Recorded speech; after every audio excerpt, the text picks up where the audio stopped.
नमस्कार, मैं हूं अशोक वर्मा।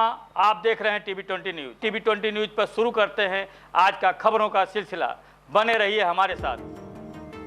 उत्तर प्रदेश बार काउंसिलिंग चुनाव के दूसरे चरण को लेकर इलाहाबाद हाईकोर्ट के वरिष्ठ अधिवक्ता और प्रत्याशी अमरेंद्र नाथ सिंह ने चुनाव प्रतिक्रिया को शांतिपूर्वक, अनुशासित और अनुकरणीय बताया। उन्होंने कहा कि यह चुनाव न्यायपालिका के संगठित और मजबूत स्वरूप का एक ऊंचा उदाहरण है। अमरेंद्र नाथ सिंह ने कहा कि न्यायपालिका अधिवक्ताओं और न्यायिक अधिकारियों से मिलकर बनती है और दोनों की संयुक्त जिम्मेदारी है कि लोकतंत्र की रक्षा करते हुए न्याय के मंदिर में आम जनता को न्याय दिलाया जा सके। उन्होंने इसे अधिवक्ता समुदाय के लोकतांत्रिक परिपक्वता का प्रतीक बताया। इस अवसर पर बार काउंसिलिंग चुनाव के प्रत्याशी शमशेर यादव उर्फ जगराना, प्रदीपधर तिवारी और दीपक यादव ने भी चुनाव प्रतिक्रिया की सराहना की और अधिवक्ताओं से अपील की कि वे सोच समझकर गंभीरता से निर्णय लें तथा योग्य, ईमानदार और संघर्षशील प्रतिनिधि को चुनें। प्रत्याशियों ने अधिवक्ताओं की जमीनी समस्याओं पर भी ध्यान दिलाया, विशेष रूप से युवा अधिवक्ताओं के बैठक की समुचित व्यवस्था, मूलभूत सुविधाओं की कमी और बार को अधिक सशक्त बनाने की आवश्यकता पर जोर दिया। उन्होंने कहा कि एक मजबूत और संगठित बार ही न्याय व्यवस्था को और अधिक प्रभावी बना सकता है। प्रत्याशियों ने उम्मीद जताई कि आने वाले चरणों में अधिवक्ता बड़ी संख्या में मतदान कर बार काउंसिलिंग को नई दिशा देने का प्रतिनिधियों का चयन करेंगे। क्या नाम है, क्या कहना चाहेंगे? जी, हमारे प्रत्याशी हैं आदरणीय दीपक यादव, जिनका मत क्रमांक संख्या 92 है। दीपक भैया लखनऊ में अपनी वकालत का व्यवसाय करते हैं। इनकी वकालत में दूसरी पीढ़ी है। इनके पिताजी, जिनको 48 साल का अनुभव है वकालत के जीवन में, और दीपक यादव 2017 में लखनऊ बार एसोसिएशन के उपाध्यक्ष रहे हैं। और इसके अलावा हमारे दीपक भैया ने अधिवक्ताओं के कल्याण के लिए जो योजनाएं बनाई हैं और भूतकाल में जो काम किए हैं, वो मैं आपको अगर बताने लगूंगा शायद समय की कमी पड़ जाएगी। दीपक भैया ने जो हापुड़ आंदोलन हुआ था, उसमें 1000 गाड़ियों के साथ और कई हजारों अधिवक्ताओं को निःशुल्क, बिना किसी को टोल दिए हुए ले गए थे वो, और जिसमें उन्होंने शासन प्रशासन सबकी नाक में दम करके रख दिया था ताकि हमारी अधिवक्ता एकता की बात चले। लेकिन कुछ जयचंदों की वजह से हमारा अधिवक्ता समाज हमेशा पीड़ित रहा है। और जो बार काउंसिल की इस समय की करंट की जो बार काउंसिल के जो लोग हैं, उन लोगों ने उस आंदोलन को बेच दिया। इस तकलीफ से हम लोग बहुत पीड़ित हैं और इसलिए हम लोगों ने फैसला लिया कि हमें ऐसा आदमी चुनना है जो बिकाऊ ना हो। क्या मुद्दे रहे? सबसे बड़ा मुद्दा तो यही रहेगा, हमको लग रहा है कि बार काउंसिल के सदस्यों के पास केवल रजिस्ट्रेशन करना, सीओपी बनाना ही काम नहीं होना चाहिए। अधिवक्ता हित में आप क्या कर सकते हैं अधिवक्ताओं के लिए, आम अधिवक्ताओं की समस्याओं में आपको क्या जानना है। एक आम अधिवक्ता वकालत शुरू करने से पहले दूसरे धंधे की तरफ देखता है कि वकालत छोड़ के कुछ और करेंगे। ये एक सम्मानित पैसा कहलाता था। कभी हम लोगों को पहले हमारे पूर्वजों को बाबूजी कहा जाता था, लेकिन आज स्थिति ये है कि अधिवक्ता को एक लोग हीन दृष्टि देखते हैं। जहाँ 4 वकील खड़े होते हैं, लोग कहते हैं कोई मैटर हो गया होगा या फिर कोई कब्जा करने जा रहा है।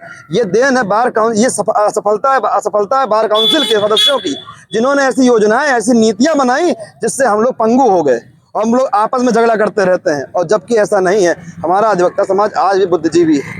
हमारा अधिवक्ता समाज आज भी आम जनता की सेवा करता है, गरीबों के लिए, न्याय के लिए लड़ता है। सर, यदि जीत जाते हैं तो पहली प्राथमिकता क्या रहेगी? जीत जाने के बाद हम बार काउंसिल के ढांचे में मूल चूल परिवर्तन करेंगे। इसकी फंक्शनिंग आम अधिवक्ता तक पहुंचाएंगे। आम अधिवक्ता जानेगा कि बार काउंसिल के काम क्या क्या होते हैं। आम अधिवक्ता को उसकी ताकत का एहसास कराएंगे।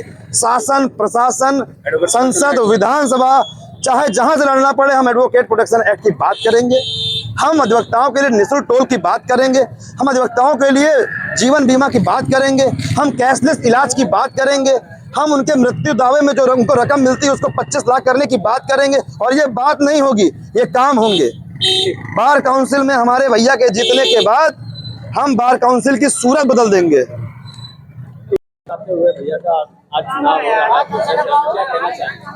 भैया, आजमगढ़ में हम लोग प्रदीपधर तिवारी देवधर भैया की तरफ से यहाँ पे रिप्रेजेंट कर रहे हैं और बड़े हर्षोल्लास के साथ, बड़ा बढ़िया से, बड़े मस्ती से हमारा यहाँ से हम लोग विजयी हो रहे हैं। बहुत बड़ा प्यार, बहुत ज़्यादा आशीर्वाद मिला यहाँ के लोगों का।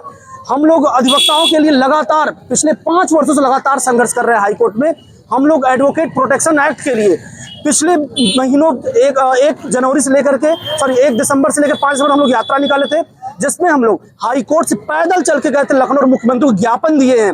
और हम लोगों ने ये बात साबित कर दी अपने इस यात्रा से, सांकेतिक यात्रा से, कि आने वाले समय में अधिवक्ताओं की हित की बात होगी, अधिवक्ताओं को सम्मान मिलेगा। और पिछले 2 दिनों से आप देख रहे होंगे पूरे प्रदेश में सारे अधिवक्ता एक साथ होकर के और एकजुट होकर के टोल देने से मना कर दिया है। आपने देखा होगा, भदोही वाले टोल की बात हो या कुंडा वाले टोल की बात हो या बाराबंकी वाले टोल की बात हो, हम लोगों ने ये बात एकदम क्लियर और साफ कर दिया है, अधिवक्ता टोल नहीं देगा। अगर पुलिस अपनी वर्दी का सम्मान के लिए टोल नहीं देती है, हम लोगों की भी वर्दी है, हम लोग भी सम्मान के लिए लड़ रहे हैं, हम लोग भी नहीं देंगे। हम लोग तो न्याय के प्रहरी हैं, हम लोग भी टोल नहीं देंगे।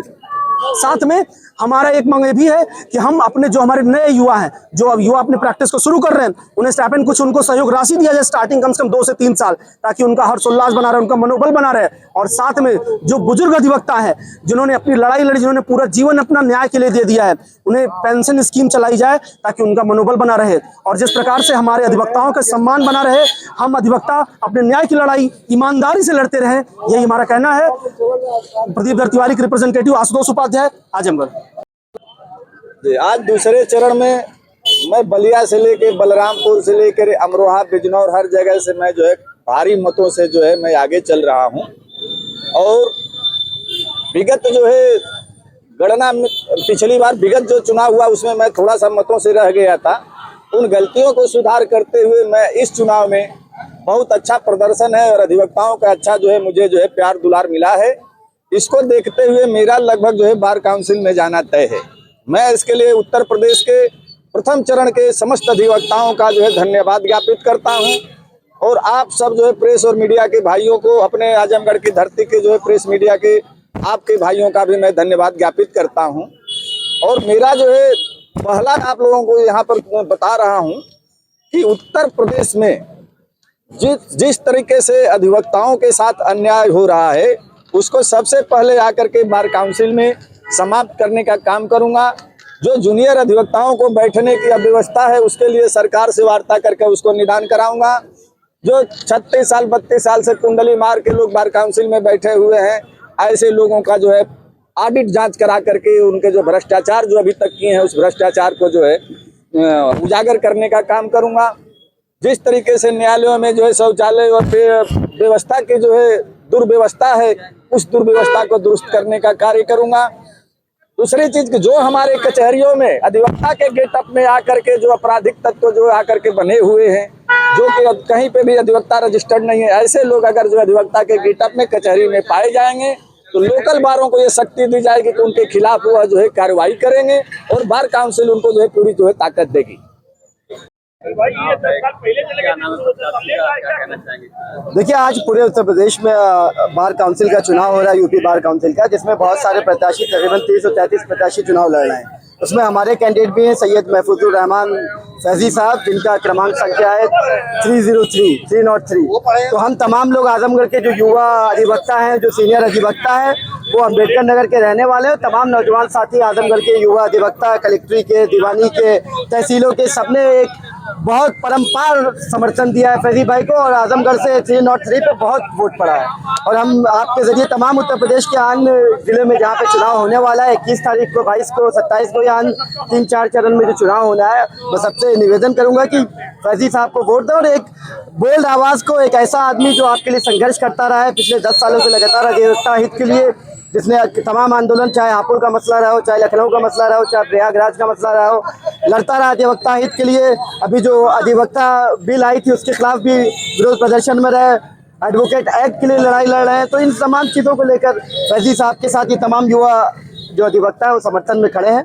और प्राइमरी जो सबसे बुनियादी मुद्दा है एडवोकेट प्रोटेक्शन एक्ट का, अभी आपने परसों देखा कि बाराबंकी में कैसे हमारे एक सम्मानित अधिवक्ता के साथ किस तरह का व्यवहार किया गया टोल टैक्स पे। अधिवक्ता इस देश के कानून को चलाता है, कोर्ट का ऑफिसर कहलाता है, और लगातार वर्दी में वहाँ पे हमारे 2 अधिवक्ता साथी मौजूद थे, उनके साथ जो बदतमीजी की गई और एक अधिवक्ता साथी को पीटा जाहिल लोगों ने। तो ये जो सबसे जरूरी है वो एडवोकेट प्रोटेक्शन एक्ट की जरूरत है। हमारे फैजी भाई ने अभी कुछ दिन पहले यहाँ पे तमाम अधिवक्ताओं से मुलाकात करते हुए कहा कि अगर मैं चुनाव जीतता हूँ तो बार काउंसिल की पहली मीटिंग में मैं स्पष्ट करूंगा कि अधिवक्ता प्रोटेक्शन एक्ट को लेकर एक निर्णायक निर्णय वहां पे हो।